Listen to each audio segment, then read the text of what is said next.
Good afternoon. Welcome to the Midday Mull for Friday, the 17th of May.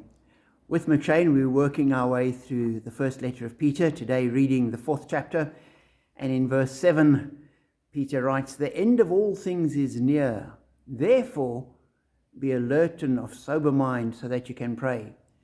So he's writing in the context of the end of all things being near. We're close to the end. He wrote this nearly 2,000 years ago. So if they were near to the end, we're that much closer today. And as I look around the world, I pray, Lord, I pray that the end would come soon, because it does not look like we're going in a good direction. But God will come when he's ready.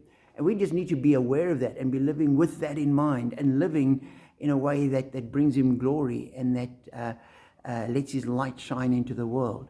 And so Peter continues and he says, above all, love each other deeply. That's what we're called to do, because we're living in the end, looking to the end. Love each other.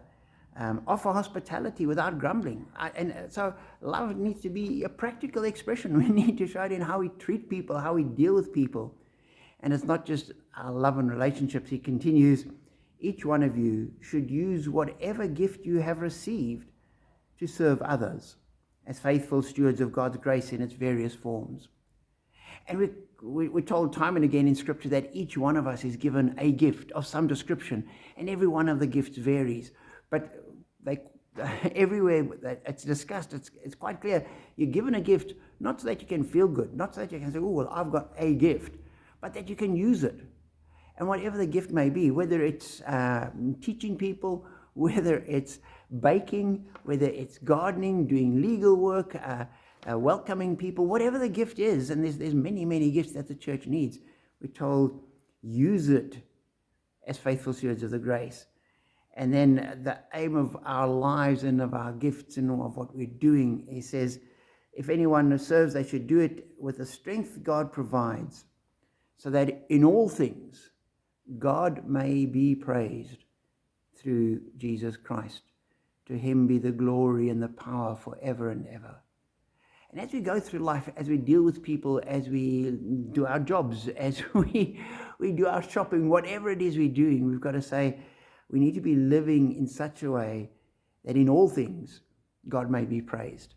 And that's sometimes a bit of a challenge. Certainly I find it like that. You think, would this bring praise to God? And if it doesn't, we need to let God guide us and tweak us and redirect us and change us. So Peter's saying, we're living with the end in view, and the end is eternity. We're living and using all that we have in a way that will bring praise to God.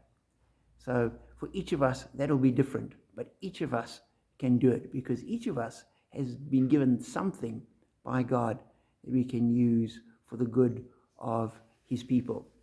Be encouraged with that thought and know that we are blessed.